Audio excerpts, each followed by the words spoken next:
Hello, in front of me I've got Oppo Find X3 Lite.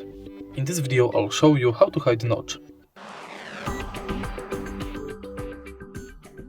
In the beginning, let's enter Play Store and search for Nacho Notch App. Download this app and now enter it. Agree to terms, open again and switch this button. Now enable Nacho Notch to display over other apps. Enter Nacho Notch again and simply press this button. As you can see right now, your notch is hidden. If you find this video helpful, please leave like, comment and subscribe.